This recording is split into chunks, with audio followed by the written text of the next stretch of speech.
अस्सलाम वालेकुम दोस्तों, इनसाइड पे मौजूद फखर में खुश आमदीद। चंद रोज़ कबल रावलपिंडी में इस्लामाबाद से चंद सीनियर सहाफ़ी और एंकर पर्सनस को बुलाया गया और उनके साथ एक मुलाकात की गई और उस मुलाकात के अंदर तफसील के साथ तबादला ख्याल किया गया और ये बताया गया कि जनाब ये जो मुख्तलिफ इस वक्त पाकिस्तान के हालात हैं इसके ऊपर उनकी तरफ से व्यू पॉइंट क्या है और ख़ास तौर पर यह बात समझाई गई कि जनाब वो न्यूट्रल क्यों हुए हैं और इस न्यूट्रलिटी के पीछे वजूहात क्या हैं और इस न्यूट्रलिटी को किस तरीके से बहाल किया जाएगा। इस मुलाकात के अंदर इस बात का भी ये जो है इशारे मिले कि जनाब बड़े साहब की तरफ से पैक कर लिया गया सामान और वो ज़हनी तौर पर इस बात पर आमादा हो चुके हैं कि जनाब अब उनको जो है वो घर चले जाना चाहिए और उनका जो बाकी लाइफ है वो एक रिटायर्ड लाइफ गुजारेंगे। इस हवाले से जो है वो बातचीत भी की गई। अलबत्ता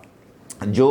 दो सीनियर जर्नलिस्ट हैं उनकी तरफ से इस सूरत हाल पर ज़रा अजीबो गरीब सा या एक दूसरे से मुतज़ाद राय सामने आ रही है। उस मुलाकात में मौजूद एक जर्नलिस्ट का, एक सीनियर जर्नलिस्ट का ये मानना है कि जनाब तैयारी हो गई है, अब वो जा रहे हैं, जबकि एक जर्नलिस्ट का ये कहना है कि नहीं जनाब ऐसा नहीं है, सूरत हाल इस तरह की बन रही है कि शायद वो ना जाएँ और हालात उनको रोक लें जाने से। और इसी वजह से जो अमेरिका का दौरा था उस अमरीकी दौरे के दौरान जो पेशरफ्त हुई वो उनकी जिस तरीके से पजीराई हुई उस तरीके उन वजूहात को सामने रखते हुए ये बात बड़ी क्लैरिटी के साथ कही जा सकती है कि उनका ये अलविदाई दौरा नहीं था बल्कि हो सकता है कि ये वेलकम दौरा उनका हो और जो इशारे हैं वो इसी सिमत में दिए जा रहे हैं। क्योंकि अगर ये अलविदाई दौरा होता या अलविदाई डिनर उनको दिया जाता पेंटागन में तो उसके लिए इतना खलारा की ज़रूरत नहीं थी। ये अलविदाई डिनर तो पाकिस्तान में अमरीकी सफारत खाने के अंदर भी दिया जा सकता था, लेकिन अगर ये डिनर अमेरिका में जाके दिया गया है तो इसके पीछे कुछ और किस्म की वजूहात भी हो सकती हैं। लिहाजा उनकी ये ख्वाहिश तो हो सकती है पहले दिन से ही कि वो तोसी ना लें, लेकिन अगर हालात इस तरह के बन जाएं जिसके अंदर ये सिस्टम की तरफ से या इत्तेहादी हुकूमत की तरफ से इस बात की दरख्वास्त की जाए कि जनाब अभी ना जाओ छोड़ के कि दिल अभी भरा नहीं, तो हो सकता है कि बड़े साहब इसके ऊपर कुछ संजीदगी से गौर भी कर लें और इस दरख्वास्त को तस्लीम भी कर लिया जाए। दूसरी जानिब इसी मुलाकात में मौजूद एक सीनियर जर्नलिस्ट मालिक साहब जो हम टीवी के प्रेसिडेंट हैं, उनका ये मानना है कि जो सिचुएशन है वो बहुत हद तक अजीबो गरीब है और जो उनसे मुलाकात के बाद उनको जो उनका जो इम्प्रेशन था, चूँकि ये ऑफ द रिकॉर्ड मुलाकात थी, कुछ ज़्यादा तफसीलात उनकी तरफ से सामने नहीं आई। अलबत्ता उनका ये कहना था कि उनको ये तासुर मिला है कि शायद इबहाम अभी भी मौजूद है, अपॉइंटमेंट या एक्सटेंशन के हवाले से नहीं, ये पोलिटिकल सिनेरियो के हवाले से, और वो इबहाम अभी तक क्लियर नहीं हो पा रहा। और उन्होंने मालिक साहब का ये कहना है कि मुझे इस मुलाकात के बाद जो फीडबैक मिल रहा है या मेरा जो अपना इम्प्रेशन बन रहा है वो ये है कि मौजूदा सूरत हाल से निकलने के लिए शायद हमारी इस्टेब्लिशमेंट के पास भी अभी वाज़ेह तौर पर कोई जो है लाहे अमल नहीं है, कोई रास्ता नहीं है, कोई रोड मैप नहीं है। और यही वजह है कि वो डिफरेंट पैगामात दे रहे हैं इस तरफ भी और उस तरफ भी। ये बात क्लैरिटी के साथ उनकी तरफ से सामने आई है मालिक साहब की तरफ से कि ये बात तय है कि इस वक्त इस्टेब्लिशमेंट की जो इंगेजमेंट है वो दोनों तरफ है, यानी हुकूमत के साथ भी, नवाज शरीफ साहब के साथ भी, शहबाज शरीफ साहब के साथ भी, आसिफ जरदारी के साथ भी और मौलाना फजलुर रहमान साहब के साथ भी, और इस तरफ इमरान खान साहब के साथ भी।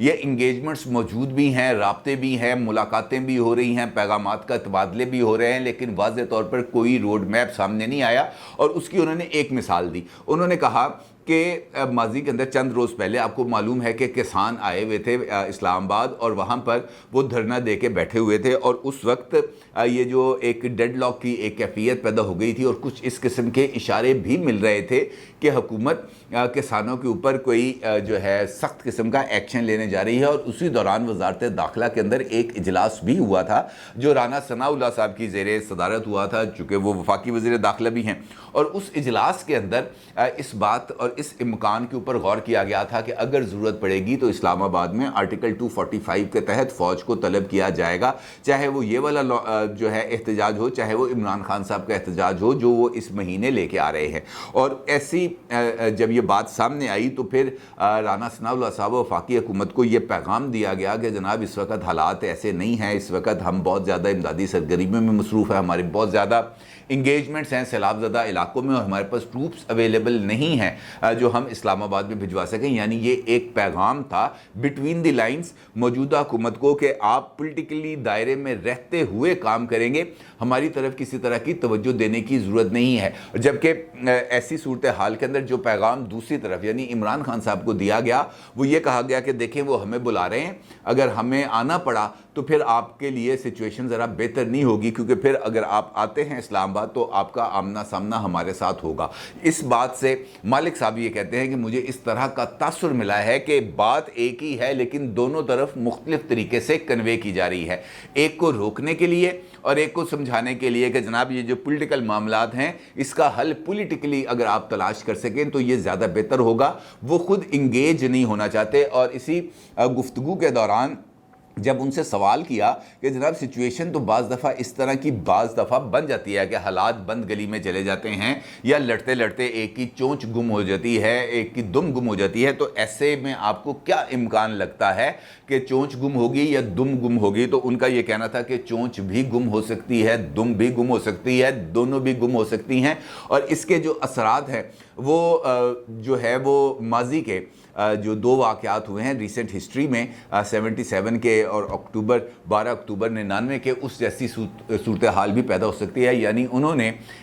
जो जमहूरी अमल है उसके तातुल की तरफ इशारा किया। ये एक सिनेरियो है जो एक तरफ से सामने आया, जबकि दूसरी तरफ मारूफ सहाफ़ी जर्नलिस्ट जनाब नजम सेठी साहब का ये कहना है कि जनाब जो बाजवा साहब का जो अमेरिका में अलवदाइनी वेलकम डिनर उनको दिए जा रहे हैं, और उन्होंने कहा मुलाजमत में तोसी के हवाले से जनरल बाजवा साहब तो पहले दिन से यही कह रहे हैं कि वो तोसी नहीं लेंगे, मगर तोसी लेने के हालात का इन्हिसार हालात पर भी होता है। अगर इमरान खान के लॉन्ग मार्च के नतीजे में हालात ख़राब हो जाते हैं तो जनरल बाजवा चुप करके नहीं बैठे रहेंगे। और उनका ये भी कहना था कि अभी हतमी तौर पर यह कहना मुश्किल है कि जनरल बाजवा चले जाएंगे। कहा जा रहा है कि अमेरिका में इन्हें अलविदाई डिनर दिया गया। मैं ये समझता हूँ कि ये अलविदाई डिनर होता तो पाकिस्तान में ही दिया जाता। ये अलविदाई डिनर से ज़्यादा वेलकम डिनर लग रहा है जो अमेरिका में उन्हें दिया गया। और साथ अगर वो ये बात कर रहे हैं तो उन्होंने भी मुख्तलिफ जो सिचुएशंस हैं, मुख्तलिफ जो उनके सामने सिनेरियोज़ आ रहे हैं, उन्हीं को जोड़ने के बाद ये अपनी एक ओपिनियन डेवलप की है। जबकि इसी हवाले से उमर चीमा साहब ने चंद रोज़ पहले एक वीलॉग किया था एजाज़ सैयद साहब के साथ, और उसके अंदर उनका ये कहना था कि जब जनरल बाजवा साहब ने पहली मरतबा एक्सटेंशन उनको मिली थी तो उस वक्त उनके जो साहबजादे हैं बैरिस्टर साद साहब, वो इस बात से उनसे खफा हो गए थे कि जनाब आपने एक्सटेंशन क्यों ली, आपको ग्रेसफुली अपनी मुद्दत मुकम्मल करने के बाद रिटायर हो जाना चाहिए था और आपने रिटायरमेंट नहीं ली। ये एक कुछ ज़्यादा अच्छा तरीक़ाकार नहीं रहा। वो कहते हैं कि मुझे ये बात अच्छी नहीं लगी और इसका इतराफ़ किया उमर चीमा साहब ने। उन्होंने ये बात ज़्यादा तफसील से बताई। अब जो सिचुएशन ये जो 3 सिनेरियो मैंने आपके सामने रखे हैं जो 3 सीनियर जर्नलिस्ट की तरफ से सामने आए हैं, तो इन सिनेरियोस से कुछ चीज़ें बड़ी क्लैरिटी के साथ सामने आती हैं। एक बात ये बड़ी क्लैरिटी के साथ समझ में आ रही है कि इमरान खान साहब ऐलान तो कर रहे हैं कि शेर आया, मैं आ रहा हूँ, हकीकी आज़ादी मार्च करूँगा, लोगों को बाहर निकालूंगा, लोगों को सड़कों पर लेके आऊँगा, हुकूमत को घर भेजूँगा, इंतखाबात की तारीख का ऐलान कराऊँगा, सारा कुछ करेंगे, लेकिन अमली तौर पर वो कोई कदम नहीं उठा रहे। इस बात की क्या वजह है? अगर इस बात की वजह को हमें देखना है तो वो एक मिसाल जो मालिक साहब ने दी थी आर्टिकल 245 इन्वोक करने की कोशिश जो हुकूमत की तरफ से की गई थी, उसी के अंदर ये बात छुपी हुई है। क्योंकि ये जो पैगाम है जो दोनों तरफ दिए जा रहे हैं वो यही है कि इस वक्त सिचुएशन जिस तरह की है, मुल्की माशी हालात जिस तरह के हैं, इसके अंदर इस तरह की मुहिम जो यकीनी तौर पर पाकिस्तान के मफादात को नुकसान पहुँचाने के मुतरादफ होगी। और ये वजह है कि इमरान खान साहब बहुत ज़्यादा उतावले होने के बावजूद, बहुत ज़्यादा इस बात की ख्वाहिश रखने के बावजूद कि वो सड़कों पर आएँ, वो सड़कों पर आने से गुरेज कर रहे हैं ताकि इस वक्त जो उनकी इंगेजमेंट हो रही है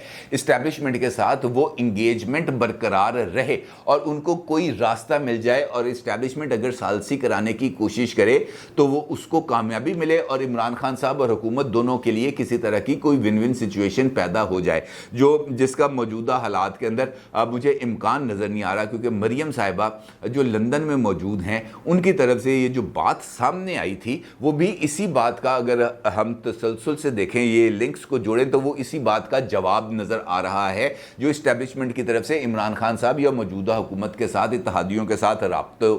کے نتیجے میں ہے۔ مریم صاحب نے کیا کہا؟ مریم صاحبہ نے یہ کہا کہ ہم عمران خان کو نشان عبرت بنا دیں گے اور عمران خان کے ساتھ کوئی رابطہ تو دور کی بات ہے، ان سے تو کوئی بندہ ملاقات بھی نہیں کرے گا۔ تو اس کا مطلب یہ ہے کہ انہوں نے عمران خان صاحب کے ساتھ براہ راست یا انڈائریکٹلی کسی بھی طریقے سے نیگوسیشنز کے دروازے کر دیے ہیں بند، اور اگر وہ دروازے بند ہو گئے ہیں تو پھر وہ جو window of opportunity Imran Khan صاحب اپنے لیے کھولنا چاہتے ہیں وہ نہیں ملے گی اور مجبوراً ان کو سڑکوں پر آنا پڑے گا۔ اس وقت یہ جو دونوں سینیریوز ہیں اس کے اندر مجھے جو چیز نظر آ رہی ہے وہ یہ ہے کہ حکومت یہ چاہتی ہے کہ اسٹیبلشمنٹ یا خاص طور پر مسلم لیگ نون، اور مسلم لیگ نون میں نواز شریف اور مریم نواز دونوں یہ بات کے خواہش مند ہیں کہ اسٹیبلشمنٹ کا رول کھل کے سامنے آئے کہ وہ کس کے ساتھ کھڑے ہیں، کیونکہ اگر لیول پلینگ فیلڈ ہو تو حالیہ دنوں کے اندر جو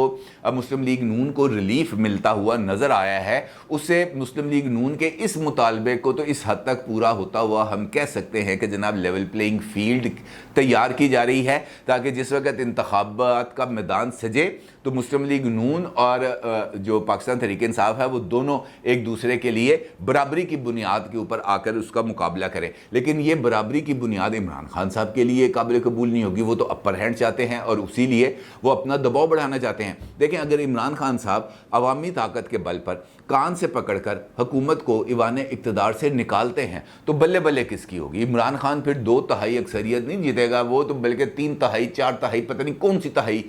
سے وہ انتخابات جیتیں گے اور پھر وہ اس بات کا دعویٰ کریں گے دیکھیں کہ میں نے کس طریقے سے ان کو گھر بھی بھیجا ہے اور میں اقتدار میں بھی آیا ہوں۔ لیکن اس کے بعد جتھے کی سیاست نے زور پکڑ لینا، پھر جو بندہ سڑکوں پر آئے گا، جو بندہ آ کے ریٹ آف دی گورنمنٹ کو چیلنج کرے گا وہ حکومت کو گھر بھیج دے گا، اور یہ والا بات، یہ والا نقطہ اسٹیبلشمنٹ کی یقینی طور پر مد نظر ہے۔ لہٰذا جتھوں کی سیاست سے سڑک اسٹریٹ پاور کے ذریعے جو حکومتوں کو گھر بھیجنے کا راستہ ہے اس کو بند کرنا بہت زیادہ ضروری ہے، اور اس کے ساتھ ساتھ اس معاملے کو بھی دیکھنا بہت زیادہ ضروری ہے کہ عمران خان صاحب اسٹیبلشمنٹ سے کس طرح کی یقین دہانی لیں گے اور اس یقین دہانی کے بعد سڑکوں پر آئیں گے، کیونکہ ماضی کے اندر جو لانگ مارچز ہوئے ہیں وہ وقتی طور پر تو ان کا کوئی فائدہ نہیں ہوا، چاہے وہ اس وقت نواز شریف صاحب نے کیا ہو بے نظیر بھٹو صاحبہ کے خلاف یا بے نظیر بھٹو صاحبہ نے کیا ہو نواز شریف صاحب کے خلاف۔ ان تمام لانگ مارچز کا جو نتیجہ ہے وہ کچھ عرصے کے بعد سامنے آتا ہے۔ البتہ وہ جو لانگ مارچز کیے جاتے ہیں اس سے پہلے کسی نہ کسی لیول پر کوئی انگیجمنٹ ہو چکی ہوتی ہے، کوئی بات چیت ہو چکی ہوتی ہے، یا اس بات کی گارنٹی دی جاتی ہے کہ جناب تسی کم کر لو اسی معاملہ سنبھال لیں گے۔ اب عمران خان صاحب بھی اسٹیبلشمنٹ سے اسی طرح کی یقین دہانی چاہتے ہیں جو ان کو نہیں مل رہی۔ اب چونکہ ابہامی کیفیت تھی بہت زیادہ، اس ابہامی کیفیت کو دور کرنے کے لیے chief of army staff general Qamar Javed Bajwa صاحب کا منظر عام پر آنا اور آ کے کلیئرٹی کے ساتھ ایک پیغام دینا بہت زیادہ ضروری ہو گیا تھا۔ لہٰذا جو اس کے لیے موقع چنا گیا وہ چنا گیا کاکول میں پاسنگ آؤٹ پریڈ، اور وہاں پر جو میسیج دیا گیا اس کے لیے اب ہر ایک بندہ اپنی اپنی انٹرپریٹیشن کر رہا ہے۔ میرے نزدیک اس معاملے اس بیان میں مخاطب عمران خان صاحب تھے، جبکہ عمران خان صاحب کے موقف سے کمپیٹیبلٹی رکھنے والے لوگوں کا یہ خیال ہے کہ اس کا مخاطب جو ہیں وہ موجودہ حکومت یا نواز شریف صاحب یا مسلم لیگ نون ہے، اس کے علاوہ کوئی نہیں۔ اب یہ اپنی اپنی تشریح ہے، لوگ اپنے اپنے حالات سے اس کی تشریح کر سکتے ہیں۔ البتہ کل نواز شریف صاحب نے کا جو انٹرویو سامنے آیا وہاں پر جو نواز شریف صاحب ہیں انہوں نے جس سارے ٹینیور کی بات کی، جس سارے ٹینیور کے اوپر سوالات اٹھائے، جن معاملات پر بحث کی، وہ عمران خان صاحب کی دور حکومت سے پہلے کے۔ مثال کے طور پر اگر وہ ثاقب نثار صاحب کا ذکر کرتے ہیں کہ ثاقب نثار کی آڈیو آ چکی ہے، ثابت ہو گیا ہے کہ مجھے سزا دلوانے کے لیے کس طرح کا رول پلے کیا گیا، ارشد ملک نے کس طرح کا رول پلے کیا، تو یہ اس وقت کی اسٹیبلشمنٹ کے مخاطب ہو رہے ہیں نا نواز شریف صاحب، کیونکہ اس وقت تو عمران خان اقتدار میں نہیں تھے۔ عمران خان صاحب تو آئے اقتدار میں اس وقت جب نواز شریف صاحب آلریڈی جیل جا چکے ہوئے تھے، ان کو سزائیں دی جا چکی ہوئی تھیں، اور جو مخاطب تھے وہ عمران خان نہیں تھے، وہ اسٹیبلشمنٹ تھی، اور جو پیغام دیا گیا وہ بھی اسی حوالے سے دیا گیا۔ اس کا مطلب یہ ہے، یہ جو سارا سینیریو میں نے آپ کے سامنے رکھا، اس کا مطلب یہ ہے کہ اس وقت جو سچویشن ہے پولیٹیکل فرنٹ پر اگر ہم دیکھیں یا ایک وسیع منظر نامے پر نظر دوڑائیں تو حالات ابھی تک واضح طور پر یہ اونٹ کس کروٹ بیٹھے گا اس کے اشارے نہیں مل رہے. ہر جگہ پر ایک ابہامی کیفیت موجود ہے, چاہے وہ حکومتی لیول ہو, چاہے وہ عمران خان صاحب سے متعلق ہو, چاہے وہ نواز شریف صاحب سے متعلق ہو, اور چاہے وہ اسٹیبلشمنٹ سے متعلق ہو. ہر جگہ پر ایک نہ ایک ابہام موجود ہے, اور اس ابہام کا جب تک خاتمہ نہیں ہوگا اس وقت تک کلیئرٹی نہیں آئے گی. اور ابہام کا خاتمہ کیسے ہوگا؟ ابہام کا خاتمہ ہوگا اس بات کے تعین سے کہ کون جا رہا ہے, کون آ رہا ہے, یا کون رہ رہا ہے. جب تک اس بات کا حتمی فیصلہ نہیں ہوگا یہ کنفیوژن برقرار رہے گی. لہٰذا اس بات کا فیصلہ کر لینا میرا خیال ہے کہ یہ زیادہ بہتر ہوگا, اور اس کے نتیجے میں ہی کوئی کلیئرٹی آئے گی. ادروائز یہ ابہام کی سچویشن ایسے ہی برقرار رہے گی, اور ہم ایسے ہی ایک پینڈولم کی طرح ادھر سے ادھر ہم گردش کرتے رہیں گے, کسی حتمی نتیجے تک نہیں پہنچ پائیں گے. اپنی رائے کا ضرور اظہار کیجیے گا. آپ کا بہت شکریہ. اللہ حافظ.